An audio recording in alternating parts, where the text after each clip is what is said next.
राधे कृष्ण राधे कृष्ण। 21वां सूत्र। तथा भेद का कथन होने से सूर्य मंडलांतवर्ती हिरण्यमय पुरुष सूर्य के अधिष्ठाता देवता से भिन्न है। तथा भेद का कथन होने से सूर्य मंडलांतवर्ती हिरण्यमय पुरुष सूर्य के अधिष्ठाता देवता से भिन्न है। बृहदारण्यक के उपनिषद में उल्लेख है, वह सूर्य का अंतर्वर्ती है जिसे सूर्य नहीं जानता। सूर्य भी उसका शरीर है, वही सूर्य के भीतर रहकर उसका नियमन करता है। वह तुम्हारा आत्मा अंतर्यामी अमृत है। इस प्रकार जो समस्त सृष्टि का नियमन करने वाला है, जो सूर्य शरीर आदि में स्थित है, वह ब्रह्म से भिन्न अन्य कोई देवता अथवा जीवात्मा नहीं हो सकता, क्योंकि वही एकमात्र परब्रह्म समस्त सृष्टि का कर्ता नियमन करने वाला है। इसलिए वह उस ब्रह्म का ही वाचक है। सूर्य का अधिष्ठाता देवता से वह भिन्न है। 22वां सूत्र। वहाँ आकाश शब्द परब्रह्म परमात्मा का ही वाचक है, क्योंकि जो लक्षण बताए गए हैं वे उस ब्रह्म के ही हैं। वहाँ आकाश शब्द परब्रह्म परमात्मा का ही वाचक है, क्योंकि जो लक्षण बताए गए हैं वे उस ब्रह्म के ही हैं। उपनिषदों में वर्णन है, ये समस्त भूत निसंदेह आकाश से उत्पन्न हुए हैं और आकाश में ही विलीन होते हैं। आकाश ही इन सबसे श्रेष्ठ और बड़ा है, वही इन सब का परम आधार है। शास्त्रों में आकाश के 3 रूप बताए हैं। एक भूताकाश है, दूसरा चिदाकाश है, तीसरा चिदाकाश है। यह चिदाकाश ही ब्रह्म है, जो समस्त सृष्टि का कारण है। वही सबसे श्रेष्ठ और बड़ा है, जिसके भीतर यह समस्त ब्रह्मांड समाया हुआ है और अंत में उसी में विलीन हो जाता है। सभी उसी के आधार पर स्थित है। ये सब कार्य उसी ब्रह्म के हैं। अतः यह आकाश शब्द उसी ब्रह्म का वाचक है। जीवात्मा तथा प्रकृति इसका वाचक नहीं है। 23वां सूत्र। इसलिए प्राण भी ब्रह्म ही है।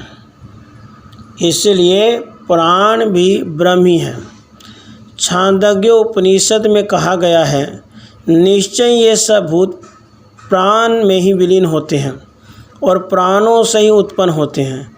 यहाँ भी प्राण का अर्थ इस प्राण वायु से नहीं है, क्योंकि प्राण वायु से सृष्टि की रचना नहीं हो सकती, न इसमें विलीन हो जाती है। यह प्राण तत्व उस ब्रह्म की ही शक्ति है, जिससे सृष्टि में क्रिया एवं हलचल होती है, किंतु अकेला प्राण सृष्टि की रचना नहीं कर सकता। इसलिए यहाँ प्राण उस ब्रह्म का ही वाचक है।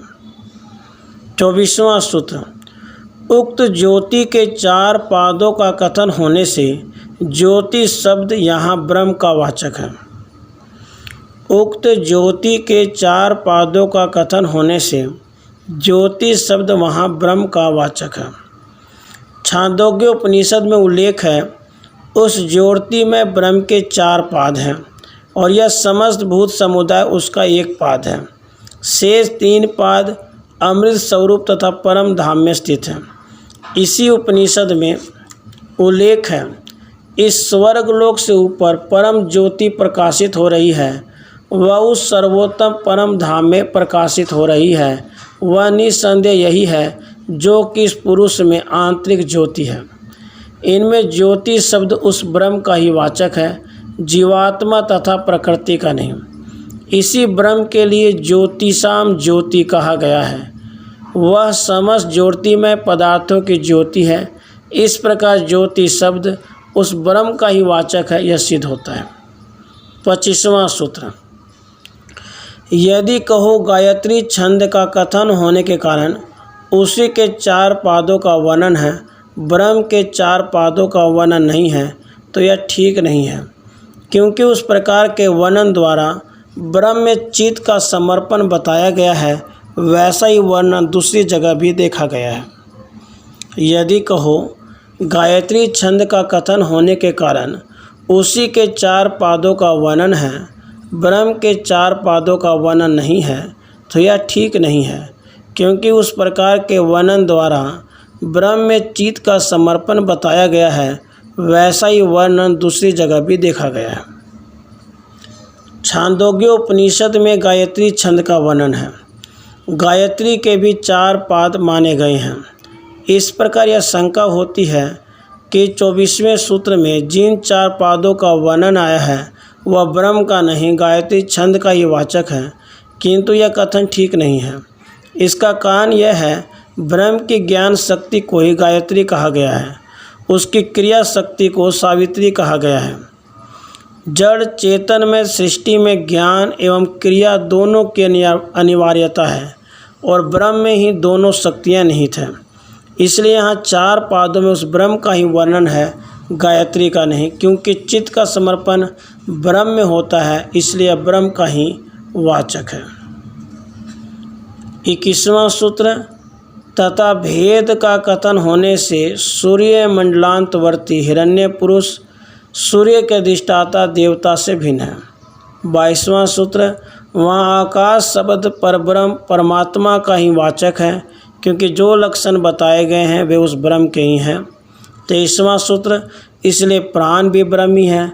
24वां सूत्र, उक्त ज्योति के 4 पादों का कथन होने से ज्योति शब्द वहाँ ब्रह्म का वाचक है।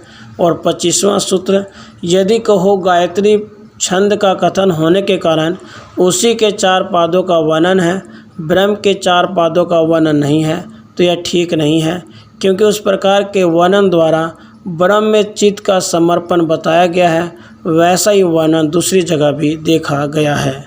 राधे कृष्ण, राधे कृष्ण।